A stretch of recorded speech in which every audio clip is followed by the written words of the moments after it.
আপনি কি আসবেন দয়া করে? আপনি কি দয়া করে একটু চা পান করবেন?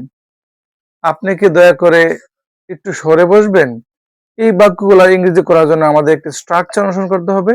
স্ট্রাকচারটি হলো would you mind plus verb plus ING. যেমন, আপনি কি দয়া করে মেয়েটিকে সাহায্য করবেন? Would you mind helping the girl? আপনি কি দয়া করে একটু সরে বসবেন? Would you mind moving aside please? আপনি কি দয়া করে একটু আসবেন? Would you mind coming? আপনি কি দয়া করে একটু যাবেন? Would you mind going? আপনি কি দয়া করে আমাকে কিছু টাকা দেবেন?